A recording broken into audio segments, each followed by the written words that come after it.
Hello, hello, hello. Hola, hola, hola. Welcome to a new episode of the Yoga for All Bodies video podcast. As you can see on your screen, today I have an incredible, an amazing guest for you. Tawanda Asamaowei is a plus-size certified yoga instructor, health educator, and public health professional whose goal is to make yoga more inclusive and welcoming for everybody. She's the founder of the Namaste Babe, a lifestyle brand that strives to make yoga, wellness, and self-care more accessible and inclusive. With her classes and workshops, Tawanda creates brave spaces where those who haven't always felt welcome in yoga and wellness can come together. Hello, Tawanda. How are you? Hello, how are you? What a beautiful introduction. Thank you. Thank you. I'm so excited to talk with you because I love what you're sharing on social media. You're a business owner, you're a yoga teacher, doing a lot of things. So I'm so excited. Busy girl. Yes. So I would like to know, how did yoga came to your life? Sure. So I've been interested in yoga probably since college, but I never really got the plunge to, or got the drive to try it until I moved into an apartment complex. And one night a week, I believe it was Monday, they were offering yoga classes inside of the apartment. And so I went, and it was incredibly challenging. I mean, no modifications were offered, no variations were offered, but I wanted to give it the old college try because I just started feeling like this is a practice that's like enriching my life and I want to be good at it, so to speak. And so I started attending those classes, but as I was attending them more and more, I got discouraged because I couldn't like flip my dog. Downward dog was really difficult for me. And so flipping my dog was just, not something I could do. And I eventually, stopped going.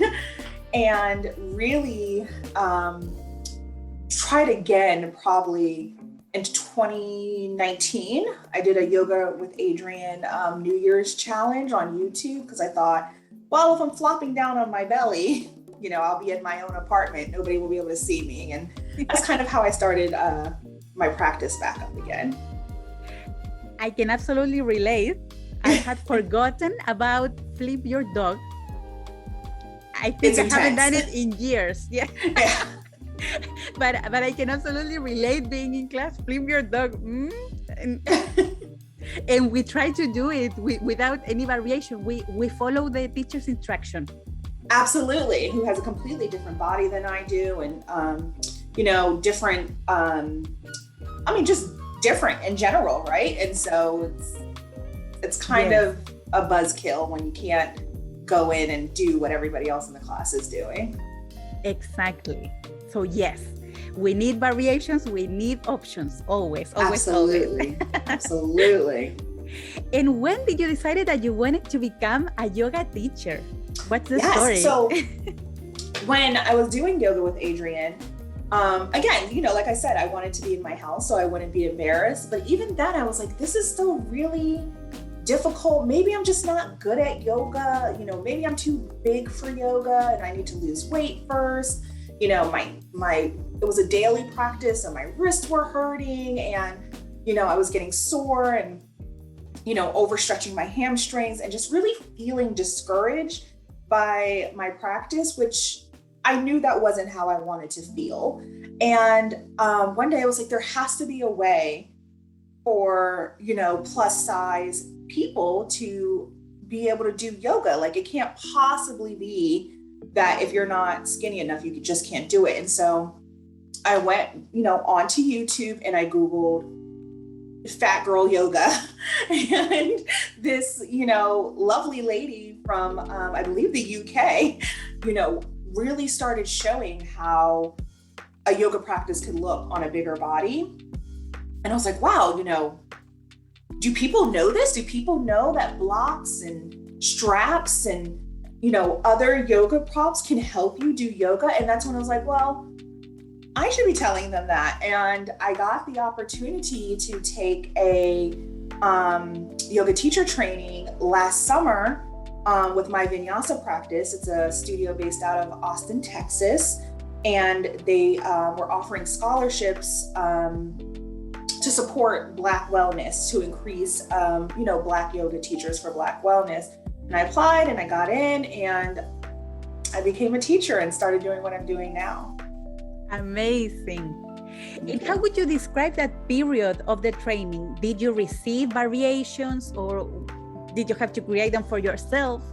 How was the experience? It's a little bit of both, actually, because one great thing about my yoga teacher training, YTT for short, those of you who are not don't know the acronym. One thing that I did enjoy about my YTT was it wasn't super focused on asana. Of course, it was expected that we had an asana practice, but it was really a lot about yoga philosophy and some anatomy and like physiology and how things should feel in the body. And I thought that was really good because what it helped me learn is if I am not getting the sensation or the feeling I want, I need to work the pose. I need to work the pose to my body instead of, contorting my body to the pose. And so there was a brief section on modifications or variations, but I think I really had to get creative, and that's when I started sharing my practice and sharing my journey on Instagram, because similar to when I first started yoga, it's like, do people know this? Do people know that you don't have to, do certain things? Like, do they know what is available to them? And so I really kind of got the same impulse to just share. Amazing. Love it, love it, love it. And how did the Namaste Bae was born? Yeah, so like I was saying, and what it is, please tell us everything. What is? I wanted to share, and it's a cutesy little name. It doesn't really mean much. Namaste is a traditional greeting, and bae is, a term for like a cutie or somebody you love, or so it's kind of like, hi, hey cutie. And that's what I went with, and it rhymed, and I liked stuff like that. And I'm kind of like a really friendly person. I like talking to people. I like building community. And so, just being the Namaste Bae, I feel like that like encapsulated all of that. And so I started sharing on Instagram, and around sharing on Instagram, I just noticed that people were kind of resonating with what I was sharing. Because I also share about like wellness and self-care and a bit of body acceptance, because I do think all of that is part of your yoga, kind of really taking care of yourself. And so I included that as part of the journey, and it kind of started growing ever since then. Amazing. And I love the messages that you put on the t-shirts, in the notebooks. Yes. Yeah. That's what I'm wearing one today. So it says Fat Yoga Babe, right? Because if you were to look, especially on Instagram, right? If you were to look in any of the yoga tags, you don't see people that look like me, that look like you. There's a lot of thin white women, and also women that tend to be maybe wealthy or at the very least financially secure. And so you see people with expensive yoga pants and, these beautiful, well-lit studios. And, if you're at home with your practice, and if you are a person of color and you're maybe plus size or differently able, you might feel like, again, is this practice for me? And so one of the things about the Namaste Bae shop and the Namaste Bae account, it's like, I just really want to, make it more welcoming and inclusive. Like it is for you. Like you're a yoga babe too, Fat Yoga Babe. And I have other, notebooks and stuff that say like Black Yogi Magic. Those are one of my best sellers. And so it's just kind of really providing people with things that maybe they're not typically seeing, or messages they're not getting. And it's kind of been a really integral piece of my business. Love it. And so needed. Yes, yes, yes. Yeah. And it's true. I mean, now we are seeing some more representation, but still not. Yeah, and I think it's discouraging if you are a consumer and you're just kind of seeing one type of thing. And when you're looking at the big yoga accounts and they're showing, like, you know, people doing headstands, people doing the splits, which are part of the yoga practice, but just not necessarily accessible to, you know, every kind of body or every kind of practice. And so I just really love that there are folks like us out there just sharing with our communities and being able to let them know, like, you can have access to this, you know, there's a place for you here. Absolutely. Yes, yes, yes. So, for example, I'm from Chile, and when I moved here, I live in San Francisco. So a lot of yoga, a lot of white yoga. So I would go in the street and I would see everybody wearing some leggings, and I had no idea the brand Lululemon. Then I knew where was it, but at the beginning, and then Athleta also. So I was like, okay, so you need that. And I remember when I started going to the studios here, I started researching because I felt like the pressure. But you know what? They didn't come in my size. Mm-hmm.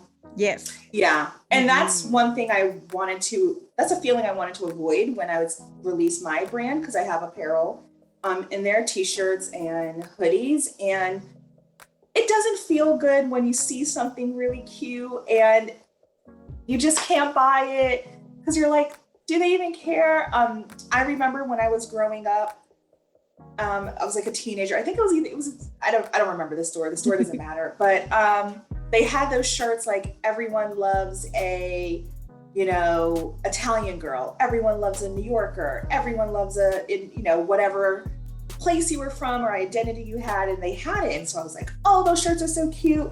I'm going to go look for one that says everyone loves a Black girl.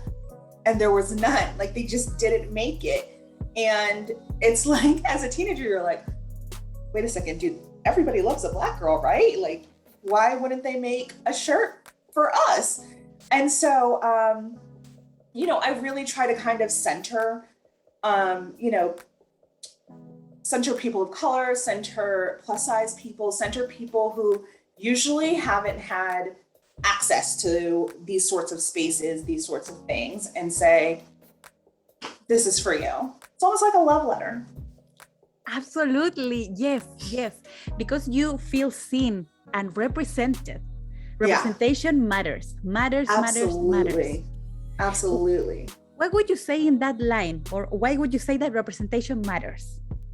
Well, I think of someone like Jessamine Stanley, who is another Black plus size person, and seeing her do yoga and do certain poses, it's like, wow, like it was almost shocking because I hadn't seen it before. And it was like, it gives people hope when they're reflected in the media that they're consuming, even if it's just something as small as social media. Because I think people think, oh, social media is kind of trivial. It's just like something you do, you're scrolling by, it's mindless. But we are on these apps and these websites quite a bit. And I think it's just important to have a community that represents you and to have images that represents you, because it really shows you what's possible and shows you that, like, wow, if she can do it, maybe I can do it. It just gives you that much more hope. Yes. As you were mentioning this, I totally agree. Social media is powerful. It is, absolutely. And sometimes we take it like a joke or anything, but it's no joke. It can really, yes, it has a lot of power. And in the same line, I receive messages now from teenagers, people going into college, telling me, I'm going to sign up for yoga because I know I can do it. I know I can do it. I know my variations, so I'm going to let you know how it goes. And that's amazing because, for example, when I was in college, I tried yoga in Chile, but felt unseen and welcome, that it wasn't for me because I needed to force my body. So no. So now it's amazing to see that. And just by putting your message out there, being brave to put your message out there, because this is activism. Yes, because we are Yeah, I sharing think the so. narrative. I think so. It's activism. It's a bit of social justice, you know, and in a small way, it absolutely contributes to, you know, rising up people who aren't typically seen. And, you know, I take that seriously, and I love that I have the ability to be able to help in that way. Absolutely. And you mentioned that you create or like to create brave spaces. What do you mean by that? Thank you. So, you know, a lot of times people talk about safe spaces, right? Which are necessary.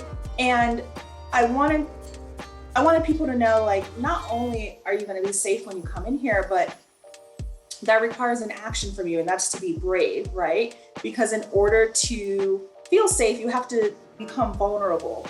And so if you're coming to one of my workshops, or, you know, you hire me to, you know, teach you some yoga, I think that it requires a bit of vulnerability from you, because, you know, maybe you've never tried it before, or maybe you're a beginner and maybe it makes you nervous to try, or maybe you want to use, you know, blocks or a strap, but you feel like, oh, they're going to think something of me. And it's like, one, I won't absolutely ever judge you. And as a matter of fact, I teach with props almost exclusively. And I offer a lot of variations for poses, but, you know, I just want you to bravely come in and say, I belong here, and I'm going to do this one thing for myself, and just kind of really own that. And I think that takes a bit of bravery, because especially if you're a woman, because I just feel like a lot of times we're not used to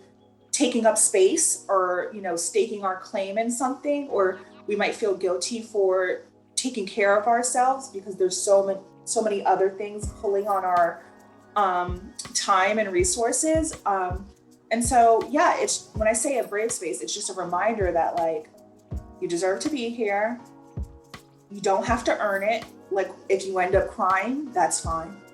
You know, if you end up laying in Shavasana the entire time, that's also fine. Like, this is really the time for you to kind of take what you need. And like I said, I think, like, you need to get what you need. Sometimes you have to be brave. Love it. Love it, love it, love it.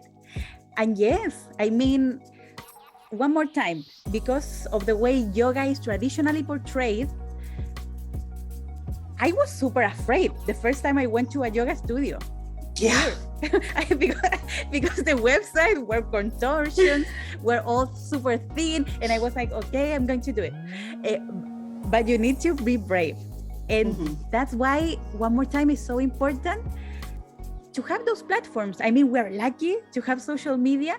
Absolutely. So you can put your face, you can put your voice, so people know what to expect there. But it still takes maybe even being brave of putting your leggings. I mean, yes. a lot of my students tell me after class, I bought these leggings for this class. And for me, that's amazing. I mean, imagine that, taking that step. So important. You know, and that warms my heart, you know, or even when I hear people being like, oh, you know, fat is kind of like a controversial word, right? But, you know, it's boldly saying on the shirt, like, fat yoga babe. And so when I hear people being like, I wore it, and I wore it out, and I wore it to yoga class, and, you know, people ask me questions, and that takes some bravery to put yourself out there like that with something that's kind of like, I don't know, maybe a controversial word, and really reclaiming that for yourself. And again, taking up space in a space that's in a place that's traditionally not created for you, Westernly, of course. So yoga itself is for everyone, but Western yoga has kind of made it a little exclusive, a lot of exclusive. And so, yeah, I love hearing people say that they, you know, treated themselves to a new legging or a new shirt, or, you know, they've tried meditation and they got one of my notebooks and they've been making gratitude lists and just really, you know, reclaiming some space for their wellness. Exactly. Reclaiming the space. Yes. Mhm. Yeah, love it. Yes, yes, yes. and and in the line of using the word fat, I absolutely agree. I mean, it's like saying you're tall, you're short. Yeah, I hate when yoga teachers even say overweight. No, it's like that is saying that it's sending the message that there's a correct weight and you are over exactly. And you're either over it or under it. Yes. Yes. So fat. Yes, I'm fat. The other day I was doing an interview and the person interviewing me was like shocked because I said, yes, I'm fat. I'm fat. I have fat. It's totally fine. Like, yes. and I'm still here doing yoga. Yes. Absolutely. And what would you say is the biggest challenge you have faced during the creation, because you're running like two businesses, like the yoga business and also apparel, your notebooks and everything? What is the biggest challenge? I would say that the biggest challenge is really myself, honestly. Starting all of this up, I had a lot of limiting beliefs. Even when I started my YTT, my yoga teacher training, I had a lot of limiting beliefs. It's like, no, am I going to finish this? Am I going to understand this? Does anybody like even care that I'd be interested in this or that I'm sharing this? And the same thing when creating the Namaste Bae shop. It's like, oh, do people think this is cute even? Does this resonate with anybody? And so it's been a challenge kind of getting around those limiting beliefs and affirming my place in business, affirming my role in my community, and just trying to kind of get past my own head, because we all have that little, I guess, chitti-vritti. Am I saying the Sanskrit right? It's very hard for me to do Sanskrit. But that like chatter in the mind that, really takes up a lot of space. And, if you let it, could prevent you from doing what you need to do. Yes. I can absolutely relate. Yes. Sometimes we wake up and we say, oh, is it worth it to do this? Yeah. Yes. Especially when you're on and I don't know if you've noticed this, I'm going to interview you now. I don't know if you've noticed this as a content creator, especially since we do so much of our work on social media. And so sometimes something as small as the algorithm can make you be like, well, I don't know, like, are people seeing this? Does anyone care? Or am I not, putting out good stuff? And so, I wanted to, I guess, know if that's a challenge you found even in running Yoga for All Bodies. Absolutely. Yes. For example, right before this interview, I was speaking with a friend because currently Instagram I love Instagram. It's my main, my main social media. I love it. Yes. But it has its things. And right now they are testing new features. So they are messing everything up. I would say the last 5 days, crickets. Yeah. Crickets in my account. So sometimes I say, oh, did I mess up? Did I say something that I wasn't supposed to say? No, erase that chatter from the mind. No, It's not the case. It's only Instagram doing that. And the only thing we can control is to continue to show up. There's always someone watching. I love that. The only thing we can do is continue to show up, because it's so true. On the mat and off the mat, right? Like, just show up for yourself, show up for your practice, show up for your business. I love that. Thank you for sharing that. Thank you. In the same line, in your Instagram, you're portraying variations using the chair, the strap, the blocks, everything, all the props. And I love it. So I would like to know, what is your favorite yoga prop and why? Oh my gosh, my blocks. I know it is hard to pick one, but I won't I won't even approach yoga without my blocks. Like, I'd rather go without a mat than go without my blocks. I love my blocks. I think, they help me with balance. They help me, with strength. They help bring the floor closer to me, help me get better stretches. Help me feel sturdier.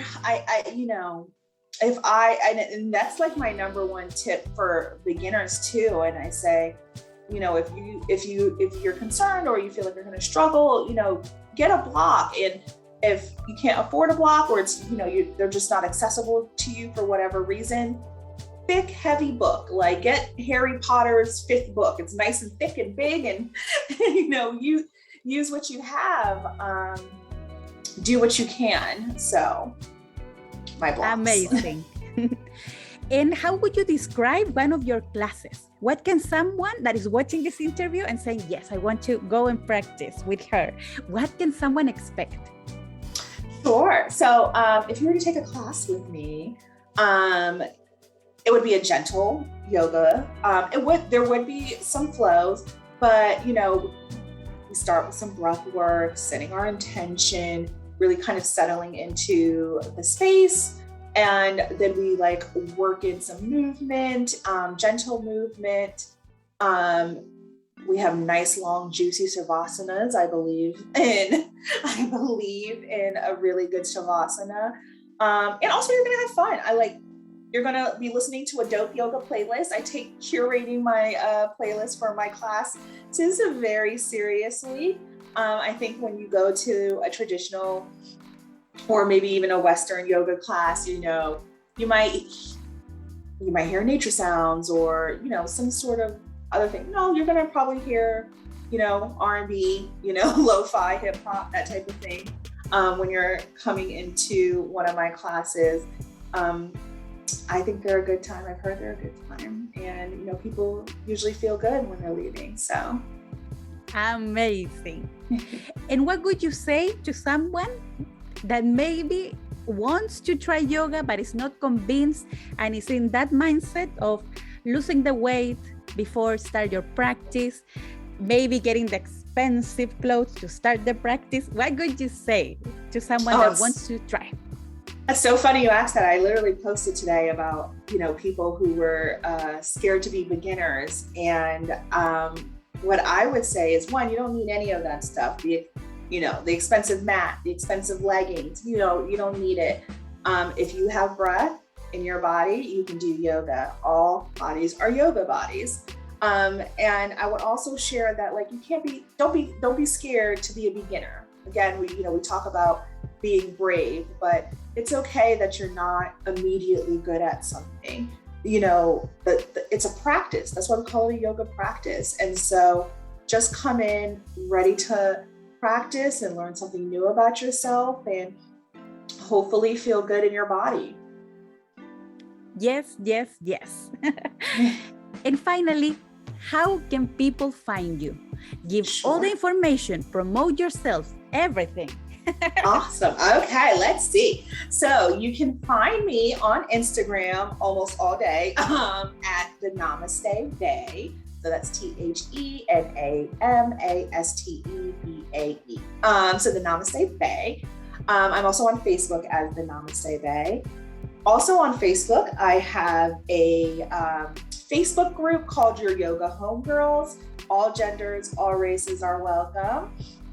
And I, of course, have the Namaste Bae shop, which can be found at the namastebaeshop.com. Lots of cute stuff there. I sell tees, hoodie, not hoodies, crew neck sweatshirts, notebooks, mugs. Got one of my mugs right here. Oh, well, you can't see it in the blur. There. Ooh, love it.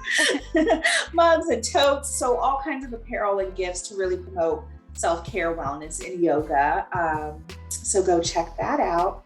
And I reside in Atlanta, Georgia, and I'm a girl about town. So if you're ever out here, you might see me running around with a very small but annoying dog named Barbie. Love it. So there you have it. You have all the information. Thank me later. Follow the Instagram. Yes. Yes. Daily inspiration. Yes. Love it. Anything else you would like to share? Well, I just want to say thank you so much. I love your platform. I love that you are, sharing your community and introducing them to new people. And it's I think it's just a great thing to see. So thank you for having me.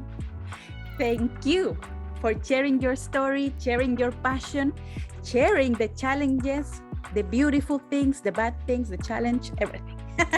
Oh, speaking of challenge, can I share one more? Of course, yes.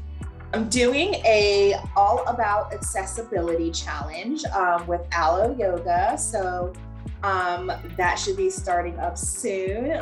So whenever you are listening or viewing this, go ahead and hit up my Instagram so you can join in on the fun. Where not only are props allowed, we are encouraging you. We want to see how you approach yoga, how it looks when you do it. So all about accessibility. Amazing. Love it. We need more challenges like that. Yes. Yeah. Yes. So if you're watching this video, like it, share it, subscribe, because this is a message everybody needs to know. Yoga really is for all bodies. Yes. A big hug. Thank you one more time. A big hug in your homes, and see you in a new episode of the Yoga for All Bodies video podcast. Bye. Bye.